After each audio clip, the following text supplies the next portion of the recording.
May the words of my mouth and thoughts of my heart be acceptable before you, Hashem, my rock and my redeemer. Shalom all, and welcome to our ongoing classes in our series which I entitled How to Live a Godly Life, Lessons from the Mystical Talmud. We are starting now a new topic tonight. Tonight, of course, is, what is tonight? The 25th of July, 2012. And, of course, I am your host, Ariel Tzadok. You find me online at KosherTorah.com. Now, I have to confess right from the beginning. The topic that we're about to learn is one that I had definitively decided I did not want to teach. It is one that I still do not want to teach. However, as I was perusing through the different ideas and choices that I had to teach for tonight's this class and our ongoing series here, well, how can I say? I had a dream. No, not like Martin Luther King. Mine came in the night. And it was as if I was being told, this is what you must teach, and you must teach it now. This is what you must teach, and you must teach it now. And when I woke up in the wee hours of the morning, hours before sunrise, it was in my head, it was on my lips, and I said, all right, I guess that this is what I'm supposed to do. And here I am. We are now going to discuss an ancient legend. A legend which echoes out of Judaic tradition and echoes into Christendom, echoes into Islam, echoes into the later European culture, and it is the foundation of much of what we today call the occult. Now, in the laws of the occult that we are learning from the Code of Jewish Law, I discuss many of these things. But one subject that is going to be discussed in that series in Lesson 5, we're going to echo in this class now.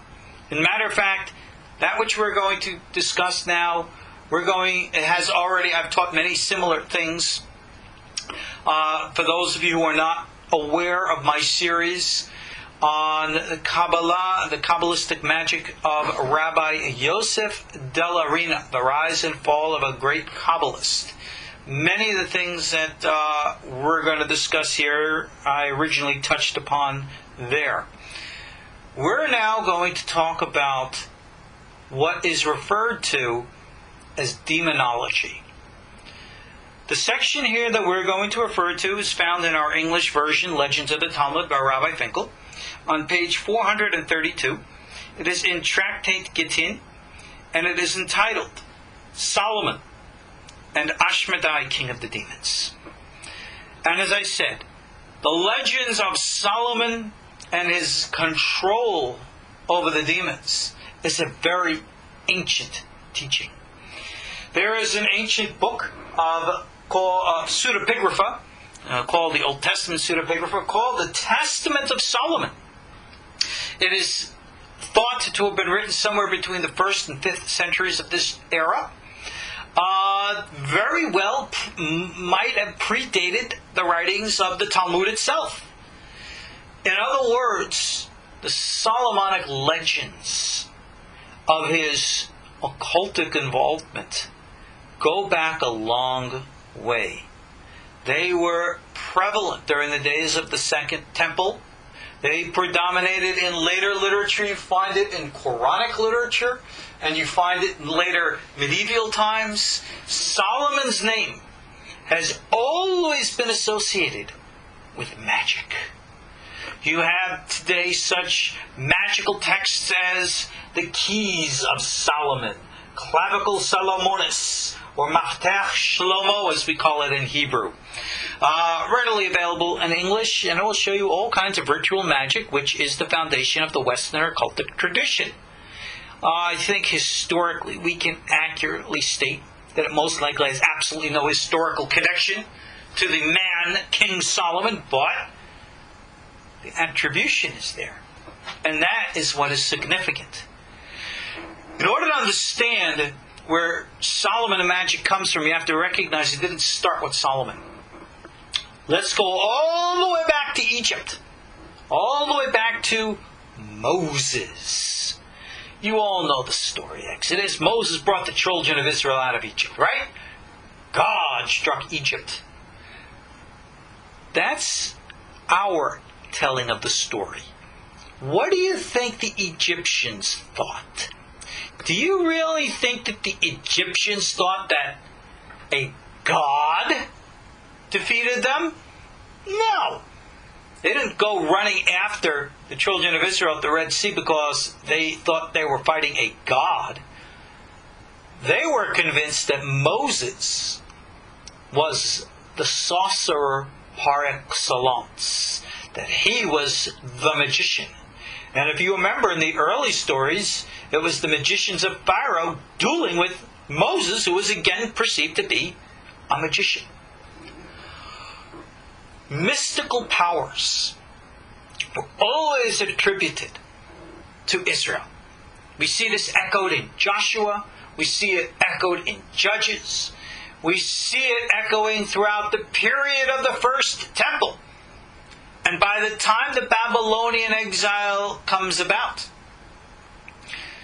the Jews in Babylon were, I don't want to say feared, but held in awe of their powers and abilities far beyond those of mortal men. And who is the Superman of whom I speak? Needless to say, the famous Daniel, of whose book we read in the Bible. Don't think that Daniel wasn't well known throughout the empire as the guy who could read the king's mind. Alright? These guys weren't looked at pious, holy, spiritual guys close to God. People in those days didn't know the God of Israel. But they knew that these people had profound spiritual, supernatural powers. And during the days of the Second Temple, nothing stopped that reputation. So profound and great were the reputation of the ancient masters of Israel that people from around the world would come to the Holy Land to study with them. There is historical evidence found in Greek sources that Pythagoras, the founder of, if you will, Greek mysticism, he came to the Middle East. He came to the children of the prophets. Now, when we think of prophets, we think of some guy walking down the street, la-di-da, and he hears the spiritual doorbell, and God speaks to him, "Go to my people and say to them." Well, it wasn't like that at all. We have made great emphasis here at KosherTorah.com to try to explain the prophetic path as it actually did and does exist, within the context of expanding consciousness, meditation as it's called, and the like. But a point that I usually don't talk about, other than peripherally. Why? Because I don't want to proliferate knowledge in this matter.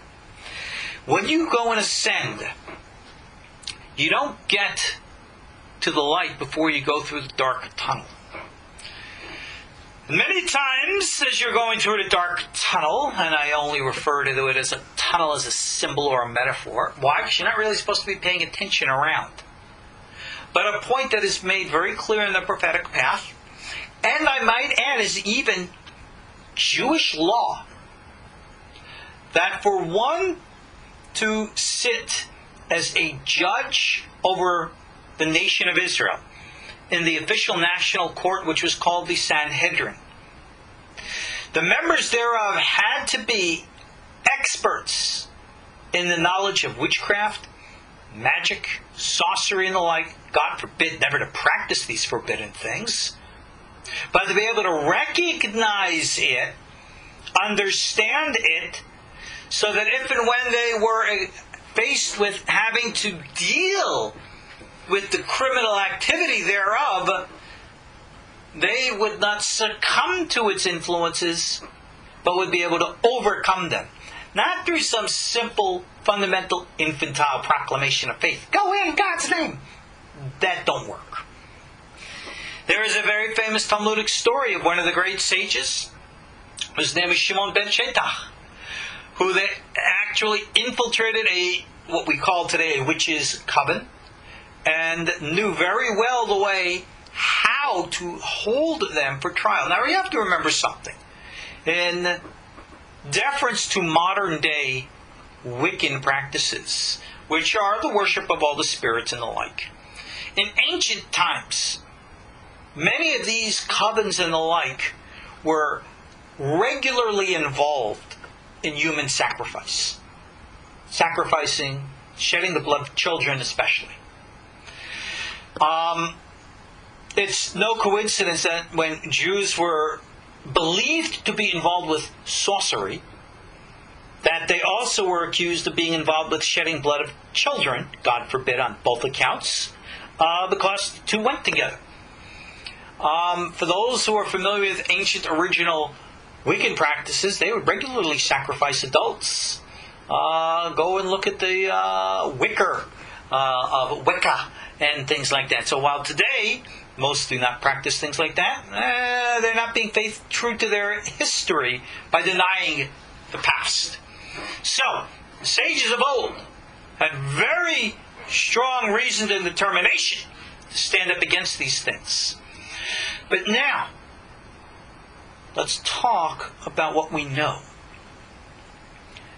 Are there forces in the universe that can be manipulated? Yes. Can they be manipulated through the power of mind?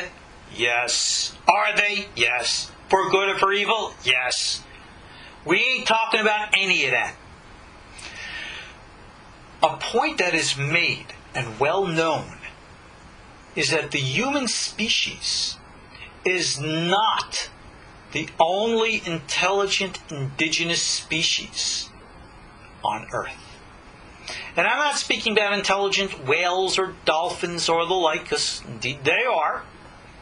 Maybe even more intelligent than we are, but there are other species. They are of a different nature than us, as reality is different than what we think.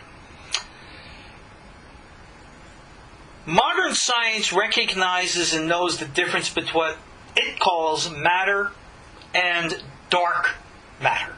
They call it dark matter not because it's dark as in evil, but because dark as it is unknown. There's an entire other side to the physical world. And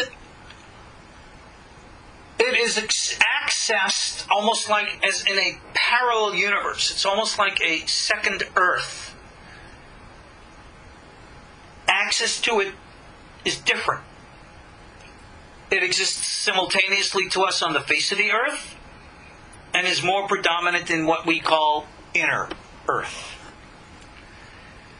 There are these sentient, intelligent beings that exist in those dimensions in inner Earth and in parallel Earth, which in the ancient Greek they called daemons, which I believe means spiritual beings, meaning that they're not actual flesh and blood as we understand it. Ancient Israel were very well aware of the existence of these beings. We find references to their presence in such Babylonian works like the Book of Tobit, which is not included in our Tanakh, but is part of what they call today the Apocrypha. You find a gazillion references to this, to all the literature in those days. You find it in Qumranic literature, and needless to say, discussed prolifically in later literature, rabbinic literature as well. Well, of these entities, in the 16th century, Rabbi Chaim Vital, the famous Kabbalist, is quoted in the book Ben Yehoyada, which is the commentary to the Talmud on this section here, written by Rabbi Yosef Chaim, the great Kabbalist of Baghdad. He again quotes Rabbi Chaim Vital and enumerates who these daemons are. The daemon, I don't want to use the word demon, Because demon implies that they are evil forces in league with Satan, the devil, at odds with God, whose intentions are evil and bad. And that is not what a daemon is. Even though there are those that do describe it. Rabbi Chaim says there are three different types. Those that are more physical of nature, those that are more vegetative in nature, and those that are more intelligent or spiritual in nature. Now, why all this difference? It makes a big difference. Especially when he speaks of those which are vegetative in nature. We are taught that in inner earth, in the fourth level in a place called Nishaya, there is a group of entities there that look humanoid, but they have pale gray skin, dark eyes, no noses but little slits, and they usually don't talk but speak telepathically. And that sound familiar to you? And we also know that there is, this is actually from the Sefer Tziyuni, brings down that there are groups from these inner earth who seek to intermingle with human beings with the hope of making their DNA better by mingling with ours. Again, Rabbi Menachem Tziyuni goes into great details about that. If you don't know, the Nishaya are what today they call the Greys, little aliens. And don't be surprised that they come in actual technological ships. No, they're not coming from the Pleiades or Andromeda. No, they're coming from inner Earth. And they're very physical. But at the same time, they can project themselves mentally simply because they think in different brainwave frequencies than do we. And that's why any encounters with them is always a clouded experience. But they is very real. Again, they are Nishaya. So if you ever meet one of the little Greys, say to them Nishaya. They'll probably zap you one of their guns, because then it means that you know who they are. But anyway, there's this third group. And they are called, again, the word daemon in Hebrew is shedim. In the Aramaic they call them jinn, which is where we get the word genie. No, they don't all look like Barbara Eden from I Dream of Jeannie either. Too bad. But anyway, there is a group of these entities, and they were all created by God. They're here for their own purpose. And in a famous book called Avot of Rabbi Natan, I believe in the 30th chapter therein, he states that these entities in three ways are like angels, and in three ways they're like humans. Like angels, they can fly. Like angels, they can be invisible. And like angels, they can somewhat know the future. But like human beings, they eat and drink. Like human beings, they sexually procreate. And like human beings, they die. This third group are said to be faithful to God, servants of God, fearers of God, and that they seek to embrace His Torah and to walk the path of holiness and righteousness. How can they be when they're not human? You want to know something? They do. That's just the way it is. And don't think that these entities are these ethereal balls of light. That is how they appear to us when they project themselves, what we call astrally. But actually, they are quite physical. That's exactly what the Rabbi Natan was telling us. Quite physical. Now, of these groups, this group are called the righteous ones, the good ones, servants of God, helpers. They are not any of these, by any means, what we call the fallen angels who fell, that we read about in Enochian literature and the like. And it's very important to say that. Why? Because in that testament of Solomon, they do confuse the two and say that the daemons or the shedim are the fallen angels. That is not true. These entities were here long before them. They are indigenous to this earth. The Nishaya work with the fallen angels, as do others of the two other species that are bad. But the good guys, They work hand in hand with the angels.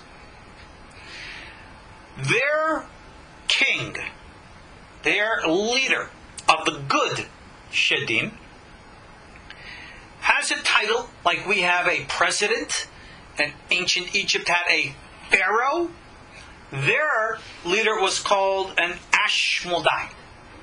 Ashmedai is the name of the king of the demons here, but that is his title, not his name. And there are many secrets herein which I will shut them my mouth and never make public. But getting down to our story. Our story is going to tell us a legend. A story. I personally do not ascribe much historicity to what we're about to learn. In other words, I don't think this is verbatim history. However, what underlies this story reveals to us profound knowledge and truths, as I said, the likes of which have echoed in all Western and Middle Eastern cultures for thousands of years. This is one of the Jewish sources of this material, and it is apparently of importance. So important that somehow, somewhere, something came to me in my dream last night and told me I'm supposed to be talking about this. And now, here I am doing it. So, with this introduction, let's learn and let's read. Again, I am reading from the Legends of the Talmud, Tractate Gitin, page 432 in our English edition, for those of you who have the book and follow along. And it says, quoting here Ecclesiastes chapter 2, verse 8. Speaking, King Solomon is speaking, it says, I have provided for myself with sharim and sharot, and with every human luxury, shida and shidot. Okay, you'll notice those Hebrew words were not translated. So the Gemara explains. What are sharim and sharot? It says various musical instruments. Every human luxury refers to pools and baths. And then we have these shida and shidot. What are they? It says there in Babylonia we translate them as male and female demons. But in the land of Israel it meant royal carriages. What's that all about? Babylon was the place of the secrets. Babylon was the place of the confrontation between good and evil. And that's why out of Babylon came the entire culture of sorcery as we know it. Ancient Chaldean. I speak about that in my Daniel classes in MP3 available on KosherTorah.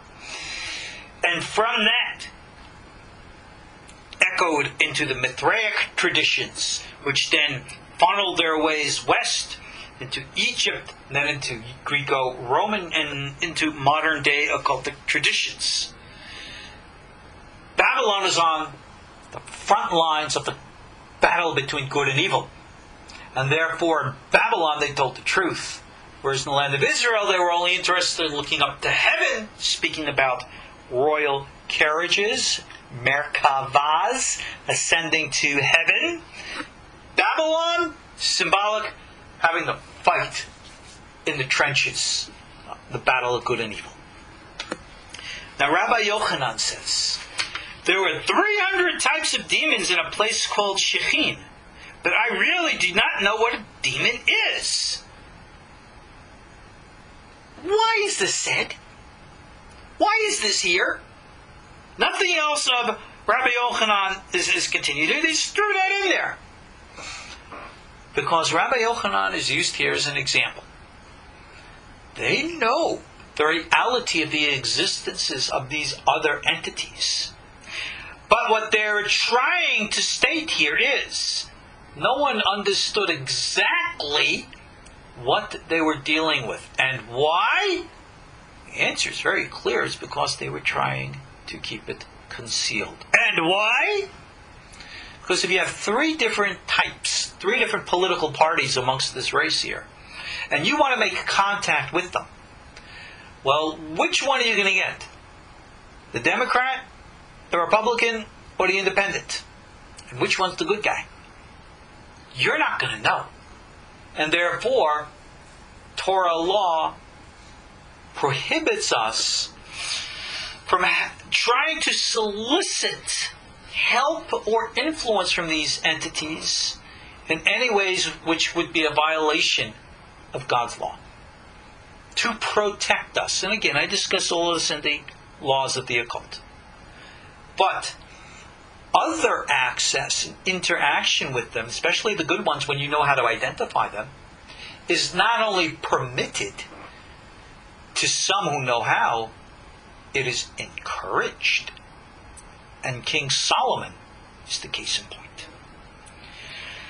So, the master said, in Babylon they translate this as male and female demons. And the Gemara asks, well, what did Solomon need demons for? Alright, we acknowledge there's this other species out there and they share our earth. Alright, cool, Grovey, they're an inner earth and yada yada yada. So what? I mean, if God wanted them to interact with one another, He would have them move into the house next door. Which some might already be there, but that's besides the point. The Gemara says, and here's something, this is the source of all the ancient legends. When the temple was being built, it was built from complete quarried stone. Alright? Hammers, chisel, and other iron instruments were not heard in the temple when it was being built. It's a quote from 1 Kings, chapter 6, verse 7. How do you get those big, supersized, multi-ton stones, if you ever saw the foundations of the Kotel, and they weren't hammered and chiseled? How can that be? So Solomon asked the rabbis, again, this is legend, but it's our story. How can I build a holy temple if I can't use metal tools? How do I, get these stones into shape? And they said, there is something called the shamir. They say it's a small worm that can split large stones as it lay on them. And that Moses brought this shamir to engrave the stones of the ephod. The shamir, the little stone-breaking worm. I have heard this understood today in the eyes of those who claim to know that this was ancient laser technology. That it was an actual laser beam. And that is what was used. And from what I understand, there are some type of indications of residual marks or anything on the ancient stones that seem to suggest that there might be some evidence to validate a usage of ancient lasers. A technology totally lost to us. Moses supposedly received this knowledge from inner earth. If you remember back, it says that Moses would cover the Ark of the Covenant and the temple vessels with the skins of an animal called a tachash. And the Talmud in Tractate Shabbat speculates that the tachash most likely was a unicorn. And the unicorn, it says, only existed in a certain time and a place that Moses had access to, meaning inner earth. So when you want to talk about things like the phoenix bird, the book of Job speaks of the phoenix bird very clearly. Unicorns, dragons, all indigenous animal forms in inner earth, allegedly alive to this very day. So, Solomon then asks the rabbis, well, where do I get the shamir? Alright, Moses had it, but Moses is Moses. I mean, gosh, he talked to God. Alright? God can easily, make these things appear. I'm just the king. Alright, Moses was a prophet. God talks to me in a dream, but, I'm not Moses, so how do I get the shamir? And they replied, listen to this, and tell me if you don't find anything weird in this response. Bring a male and a female demon, and tie them together. Perhaps they will know it, and being under pressure, they will tell you. And then it says here, so he brought a male and a female demon and tied them together. Does any of that sound weird to you? What does that mean?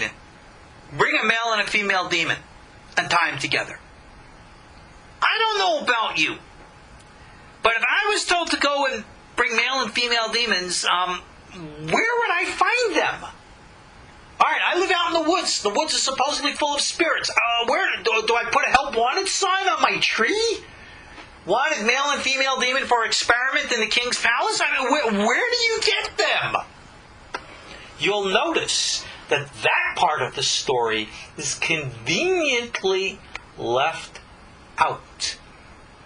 But the implication is that Solomon knew very well how to bring them. And it's mentioned in such a matter-of-fact way. And you could comment and say, well, it's just the story and it's just the line in the story. Yeah, that's true. And the stories of our sages sometimes would push the boundaries of the imagination. That's true. But yet at the same time, the people who were told these stories, and of course having it recorded here, they believed this. They knew that these things were possible. And a male and a female demon?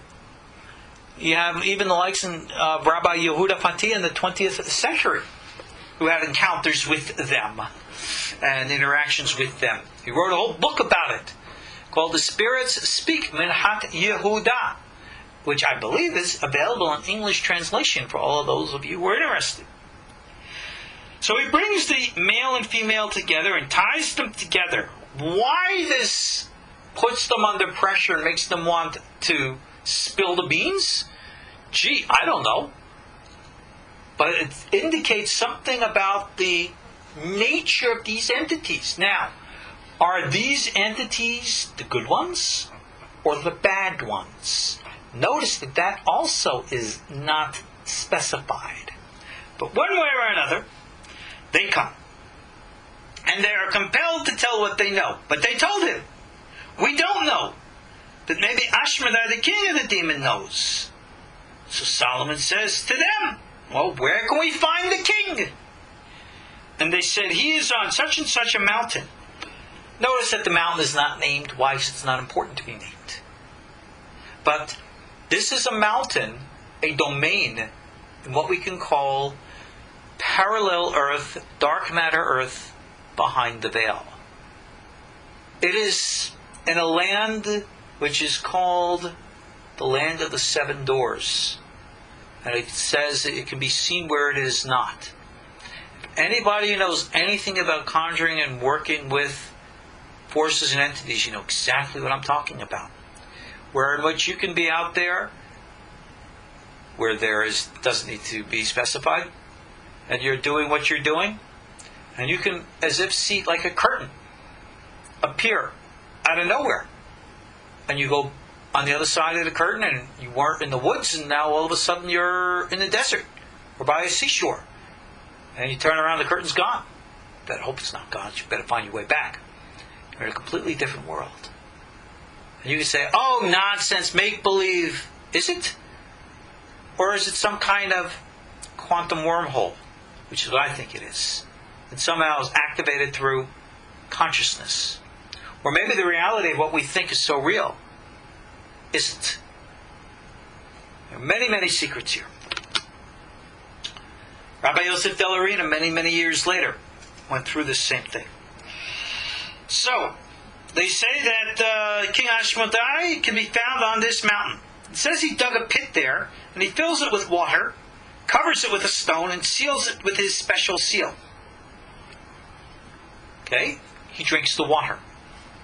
If he is a ball of light and a spiritual, non-physical entity, what's he need with a pit of water? Now you can say, well, it's only a story. I understand that. But the story is applying attributes, because that is what was known to be the truth. And then it states here, every day he goes up to heaven, where he learns in the heavenly yeshiva. And then he comes down to earth and studies in the yeshiva down on earth. The king of the demons is a yeshiva student? He's up in heaven learning Torah with the angels? And down on earth, again studying God's holy writ? Like I said, he's one of the good guys. From this, he is called a Shed Yehudain. Almost like a Jewish demon. Why? Not that he's Jewish, God forbid, don't think that. Don't say Jewish and demons in the same words, mouth together. But the emphasis is that he is supposed to be a God-fearing, righteous entity. He is not a fallen angel. He is an entity created by God. According to legend in Pirkei Avot, these were the entities that were created after Adam on day 6 before the original Sabbath. And that this is a group that seeks to serve God. And here he is, having Aliyah ascent, as did the Bnei Aliyah, those who were the ancient mystics of Qumran, and the ancient dwellers in the deserts called the Perushim, of Pharisees and the like, and those who practice to this day, the masters of ascent. He is also a master of ascent. Like I told you earlier, when you go down the dark tunnel to the light, it's not really a tunnel, but there's a lot of traffic along the way. And you will find that it's not only us humans or Jews who end up walking towards the light. When you get there, you're going to find there's a whole bunch of others from different dimensions, different planets, and different places. And we are all serving the one true Lord. Again, go back into the descriptions of angels. They certainly don't sound human to me. You'd be very surprised what is seen along the ascent. So Ashmedai is a righteous entity. He goes to his pit and he examines the seal and lifts off the stone and drinks. Wants to make sure no one's poisoning it. I thought he's a spiritual entity. What does he have to worry? Well, we learned again from the Avot Rabbi Natan that these entities eat and drink, sexually procreate, and die. So he has what to worry. So after he drinks, he closes it and seals it up again and goes away. Solomon sends the head of his bodyguard, the famous Benyahu ben Yehoyada. He is very famous to have been an ancient mystic.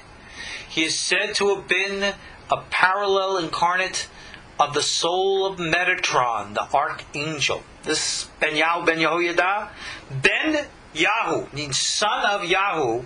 Son of Yehoyada means God knows. What a powerful name.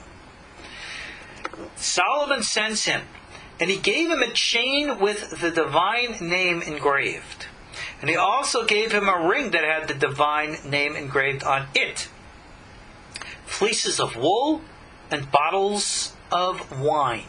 In other words, Solomon had a plan and sent Benyahu to execute it. So, it states here that Benyahu's task was to drain the water from the pit and fill it with wine without breaking the seal. Benyahu went and dug a pit lower down the mountain. How did he get to that mountain?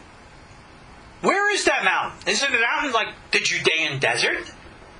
Is it out maybe in the Negev? Maybe it's in modern day Jordan. It's none of the above.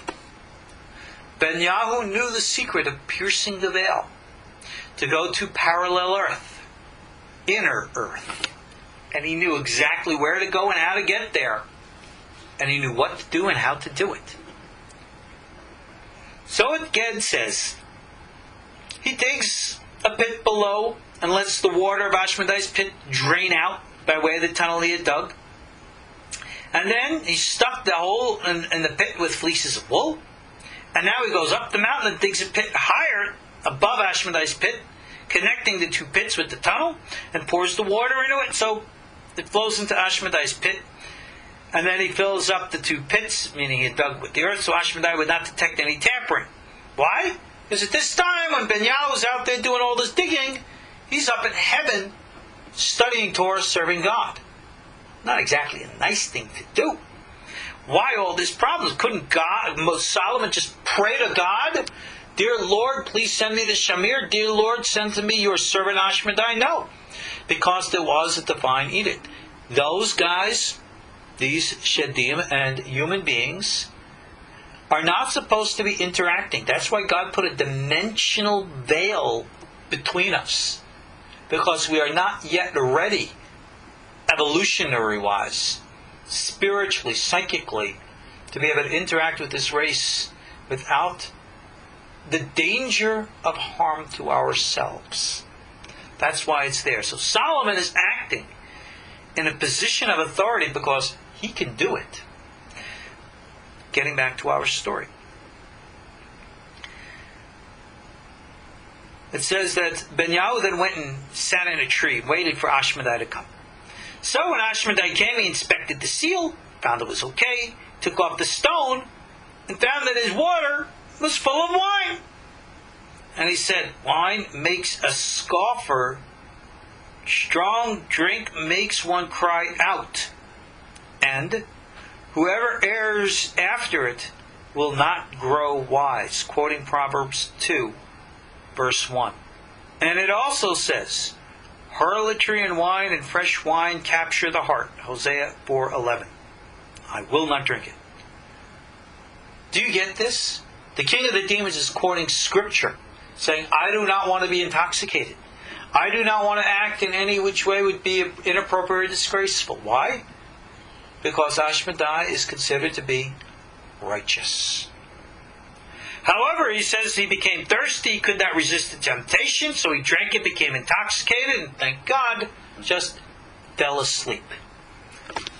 So, immediately Benyahu comes down from the tree, throws the chain around Ashmedai's neck, locking it securely.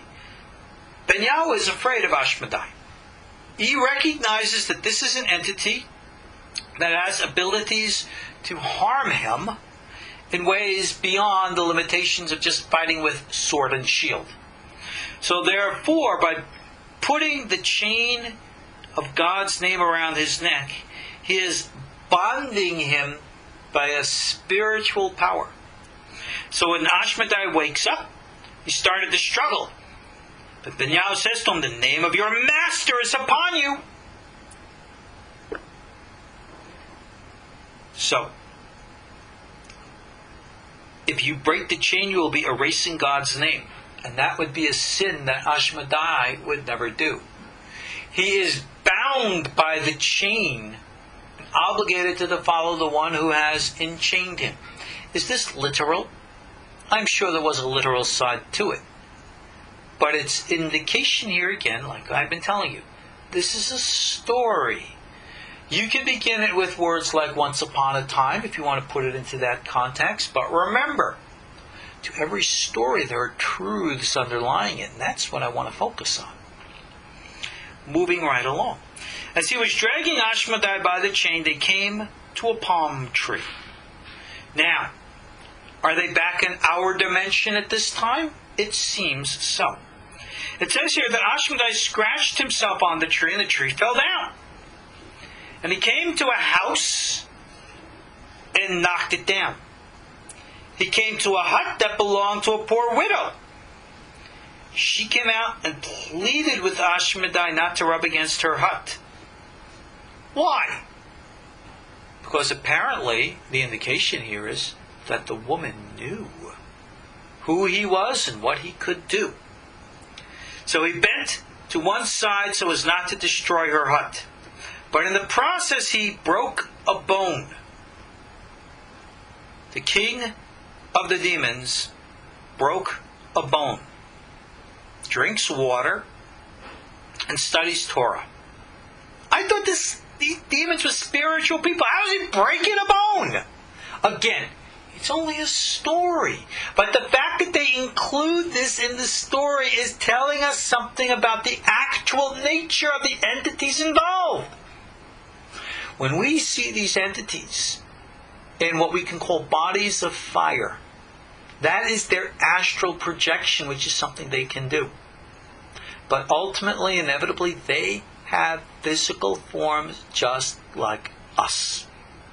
But the powers of their minds are different, expanded, more able than ours. And that's why the species can interact with one another and impregnate one another, and yet while they have greater mind power and control. That's why it is dangerous to get involved with them, because they can come, they can influence, they can cause great harm, and the good ones can perform great services as well, but they don't. The good demons do not seek contact with us because they know the Torah, that God prohibited it.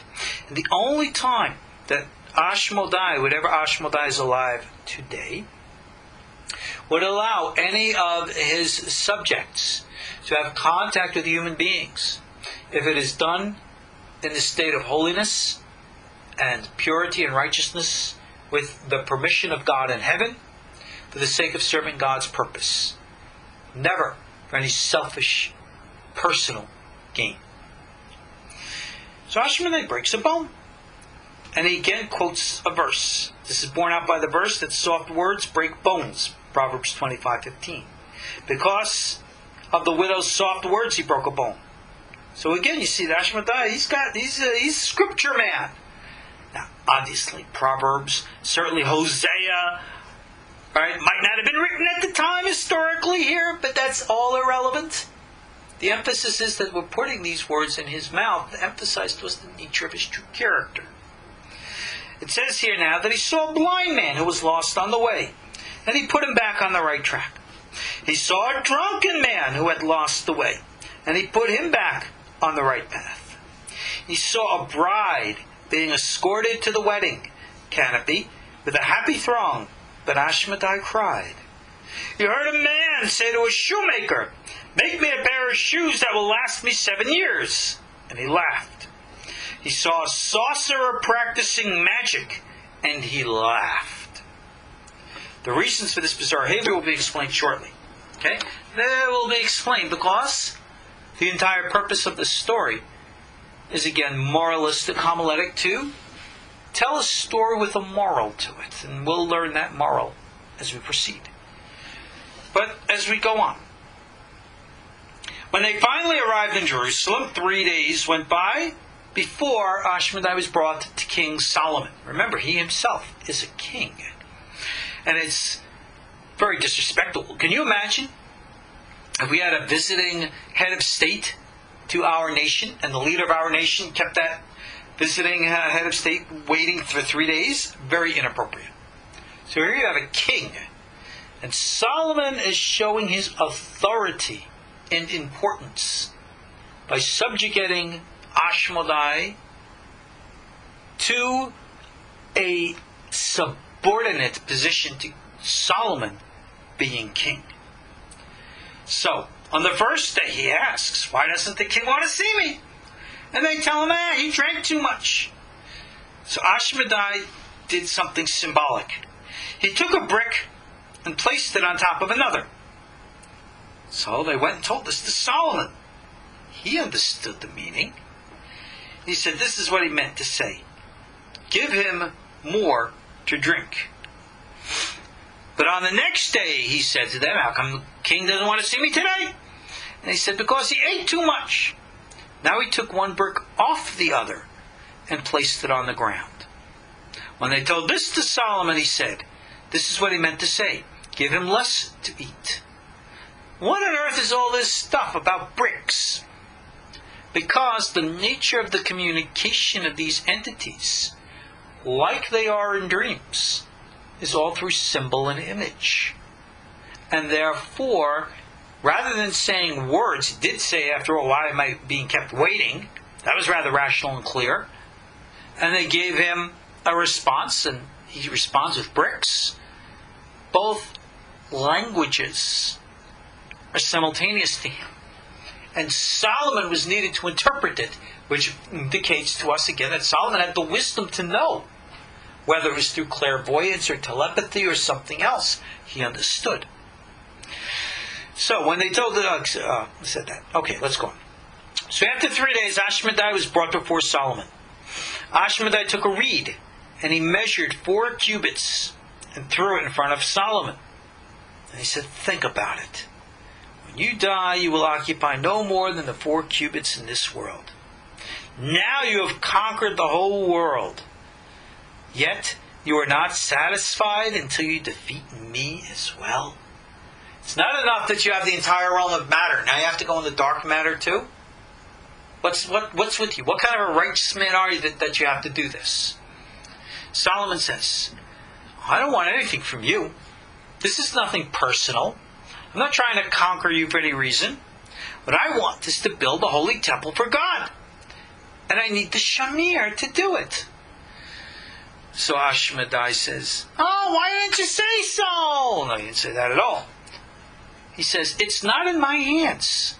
It's under the control of the Prince of the Sea. Apparently another authoritative entity apparently lives in the oceans. I don't think this is a reference to the Grecian god Neptune, but it might be a reference to some semblance of that myth. And it says that the Prince of the Sea gives it to the wild hen, because the Prince of the Sea believes the oath the wild hen has made to return the shamir to him. What on earth is the wild hen? You can read this commentary interprets it this way, and that one interprets it the other way, none of which I have found satisfactory. Needless to say, this is all a symbolic rendition. What is it symbolic of? Where is the shamir? Where and how and who is in control of it? If we interpret the shamir to be indeed laser technology, then apparently this technology is not very prolific and all over the place. It's in the guarded hands of someone specific. And if you go back into ancient mythology, didn't it say that the certain powers were always in the hands of the gods? And that the greatest sin was considered to steal things from the gods? If you remember this Greek story of Prometheus stealing the secret of fire? It's echoed in a way with Adam and Eve stealing the secret of knowledge from God in the Garden of Eden. Needless to say, both had consequences. All of these stories are echoing ancient realities of a state of conflict between, if you will, man and the gods, or God himself, as the case may be, in a constant struggle. So the Prince of the Sea guards the shamir and gives it to the wild hen, of whom we have no idea what that is. So what does the wild hen do with the shamir? It says it takes it to a barren mountain where nothing grows.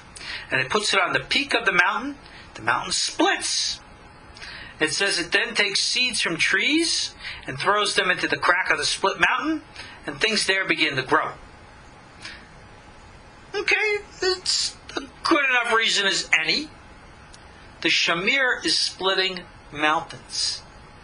As a laser beam, maybe it has the power to literally not only carve granite stone, but to actually carve burrows. It has a digging or carving capacity. Would make sense within the context how we understand things. So, it says here they searched and found the nest of the wild hen with little chicks in it.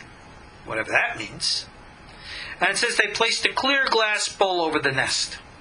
When the bird came in, it was unable to get in to feed the chicks because the glass bowl was in its way. So then it went and brought the hidden shamir, placed it on the glass bowl. At that point, Benyahu started to scream. The bird got frightened and dropped the shamir, and Benyahu took it. The bird then went and committed suicide, because it was unable to keep the oath that it made to the prince of the sea to return the shamir. You're not going to find many commentaries on this. It's a nice story.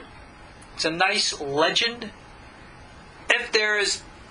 What is the symbolisms here? What are they suggesting? I think has a very deep meaning about the subtle nature of how you interact on the other side of the veil in interacting or retrieving information, knowledge, or actual items from there. This is obviously all symbolic, and as to the detailed nature of the symbolisms, best not to relate publicly. Moving right along. Ashmedai now asks, Benyahu now asks Ashmedai, getting back to all of those things that we saw. Now we're recognizing Ashmedai's wisdom. Benyahu now asks Ashmedai, when you saw that blind man who had lost his way, why did you put him on the right path? So Ashmedai says, because they were calling out in heaven. Ashmedai could hear the voice from heaven. They were calling out in heaven that blind man was a perfect tzaddik, and that whoever does him a favor deserves a share in the world to come. Ashmedai, the king of the demons, is going to have a share in the world to come? Within the context of our understanding that they live and die, and he has a world to come, as do we humans. There's a big secret about these races. They are pre-Adamic, actually, not post-Adamic. They are physical. And I choose not to reveal more, because it is best not to. And when you saw the drunken man wandering about, why did you show him the way? And again Ashmedai replies, because they called out in heaven. Again, which he is able to hear. He has psychic telepathic insight about the nature of the souls of people. It says that he was thoroughly evil, and I wanted to do him a favor so that he would use up whatever reward is due him in this world, so that he has nothing left in the hereafter. It's rather judgmental, but that's something that angels do. Apparently he is doing this as well. So again he says, when you saw that wedding procession, why did you cry? He said, because her husband's going to die within 30 days. You see, these entities are said to be able to perceive the future up to 30 days. That past and present and future out to 30 days is clear vision for them. Beyond that requires extra help. But up to 30 days they can know. That is how come many psychics and mediums who contact these spirits, these earth spirits, these demons, bad guys usually, how come they can sometimes know the future? They can tell you what's happening next week, up till a month away. Why? Because as events are about to unfold in this world, knowledge and awareness of them become more clear. I've actually seen in science experiments wherein which when the human mind is about to receive a sensory perception, kind of like seeing something, that the brain readies itself for what it is about to see even before the thing is seen. That somehow the brain knows how to react and how to respond before the fact. It's the same thing here. Shedim insights can go out for about 30 days. That's how far clear they could see. That's how we said that they are like angels in that respect. This man, the husband who's going to the bride, who's getting married today, is going to be dead in a month. And the bride will have to wait 13 years until her husband's brother, who is now just an infant, is old enough to give her chalitza to enable her to marry again. Issues and matters of Jewish law.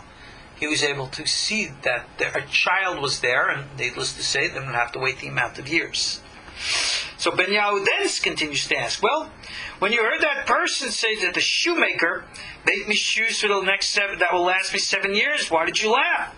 Because Ashmedai said, this person does not even have 7 days to live, and he wants shoes to last for 7 years?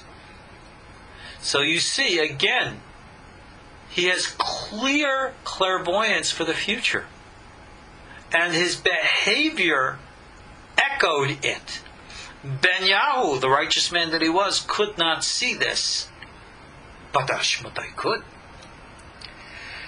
So, we find echoes of this later in the Talmud and other places where one of the great sages goes along with Elijah the prophet on a path. And Elijah is doing strange and weird things. And the man's allowed to join Elijah on condition he doesn't ask any questions. But he breaks down and asks. Elijah tells him. It's a very similar type of morals story as is this one. So, again Ben-Yahu asks him, so when you saw the sorcerer working his magic, why did you laugh? So Ashmedai says, he is sitting on top of a royal treasure of gold and silver. And he should have had some kind of an awareness of what was underneath him. In other words, he was laughing at the stupidity of the guy's magic, which apparently wasn't real magic. Didn't have the ability to do anything. And he laughed at it. So, I see that we've kind of ran out of time today. So God be willing, we're going to pick up in our next class, and we'll finish up then and talk about the usage of the Shemir and strange things that happened to King Solomon for getting involved with Ashmedai. We'll talk about that in our next class, God be willing. Thank you all for joining me tonight. I'm your host, Ariel Tzadok. See you online at KosherTorah.com. Thank you again. Good night. Thank you again. Good night.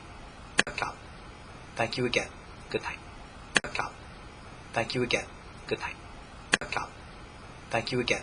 Good night. Thank you again. Good night. Thank you again. Good night.